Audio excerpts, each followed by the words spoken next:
This is a 1999 Ford Mustang, better known as the New Edge Mustang. It came out before the 2005 Mustang, which was the retro throwback Mustang.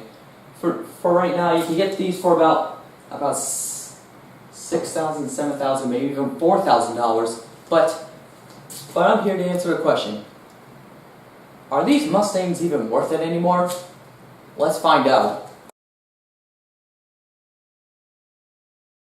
I ordered this Mustang from a viewer inside Rhode Island. Thank you for the car from you viewer in Rhode Island. So I'm going to show you the quirks and features of the 1999 Ford Mustang, and then ask the question: is it worth it? And for more of my thoughts, go visit autotrader.com or whatever I use. The link's down in the description. Alright, let's get to the review.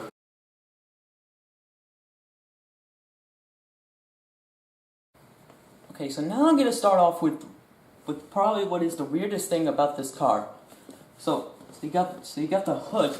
So you got the hood release, the rear defrosters, the headlights, the coast, the acceleration, and this thing I think you use to get the key out, but there's no trunk release to get to. So where's the trunk release, you might be asking?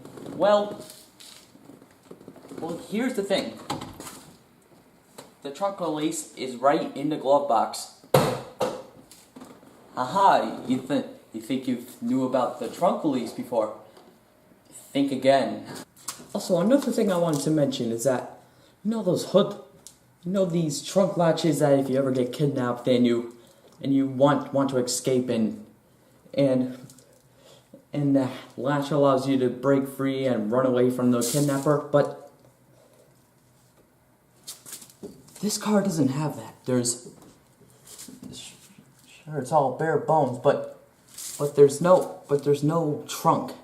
But there's no trunk release inside the trunk. So if you ever get kidnapped in one of these, good luck trying to get out. I'm saying next is the engine. This is a 4.6 liter V8 cranking out 250 horsepower and 308 pound-feet of torque. It's like smaller. It's like smaller than today's Mustangs, but that's what you get for an old Mustang. It still produces a lot of power. It's still a nice thing to look at. And the best thing about it, there's no plastic covering it. So when you see the engine, you actually see the engine. This is basically everything that you see, and I might start up to show you everything. Now, performance isn't everything, so you could have have a Tesla and it could do that quarter mile in like 2.4 seconds, but it doesn't have the sound. It's like quiet. It's like silent. So I'm gonna show you a few revs. I'm gonna show you a few revs and the startup and how it sounds just regular. So yeah, I hope you and so yeah, here's the startup.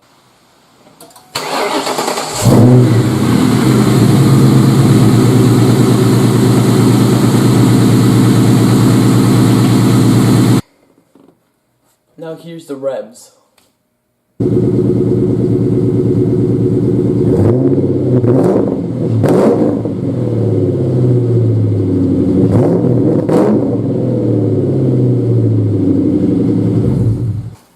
So now I'm going to try and get into the back of the Mustang, and if you're wondering why I look different, well it's because the other tape got like corrupted or something. So I had to do this the next day. The owners were very kind for me to record again with their car today. So yeah, I'm gonna try and get into the back of the Mustang again.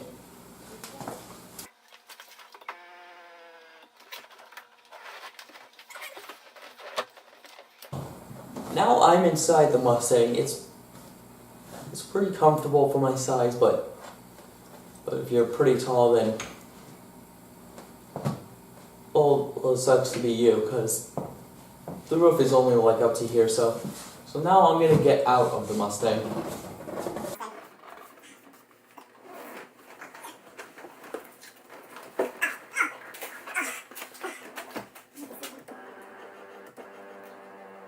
Yep, and that's me getting in the back of the 1999 Ford Mustang. Okay. Alright. So one of the most noticeable things about the Mustang are the blinkers. They turn symmetrically, and they do this nice transition in. You don't see that in a lot of cars. Maybe some BMWs, but not a lot of different cars. And this was in 1999, so it was pretty. It wasn't that common. No, it's not even common today. So imagine how common it was back then.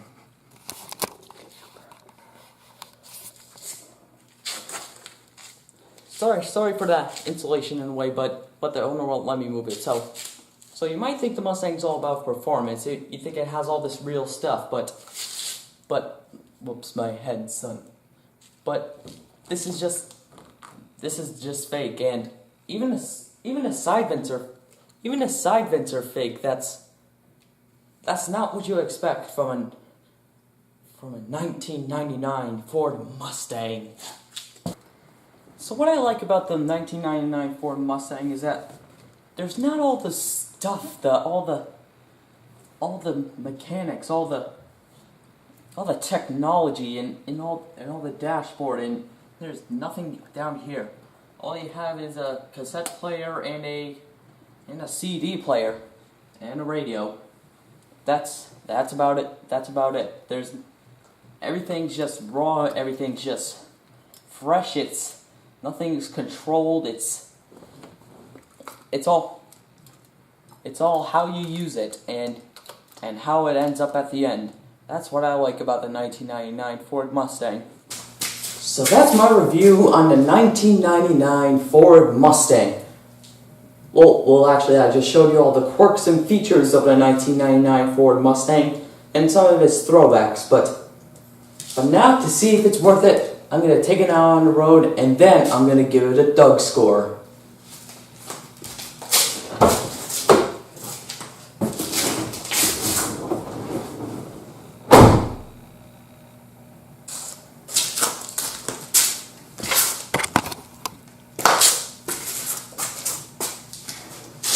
So that was my review on the 1999 Ford Mustang.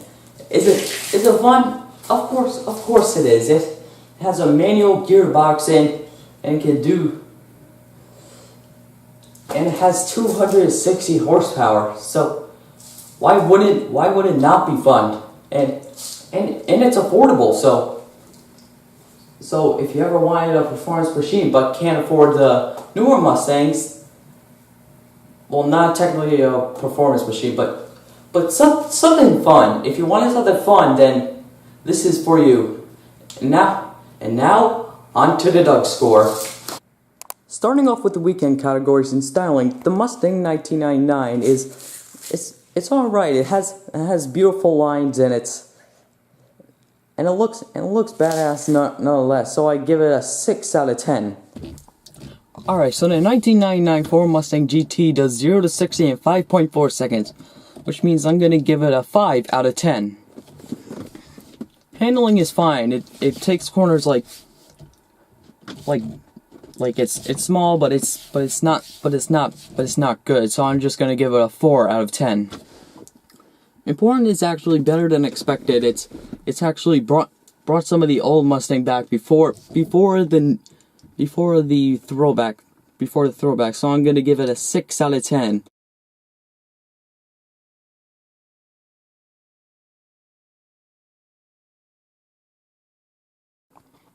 Starting with the daily category in features, the Mustang doesn't have not a lot of features, but that's what you expect from 1999. It's just has the radio, the air conditioning, just basic stuff. So I'm gonna give it a 3 out of 10. Next up is luxury, and this thing is not luxury. This thing is like just like a fastback. It's like something that you'd. It's like a little bit sporty. So I'm gonna give it. So I'm gonna give it a 4 out of 10.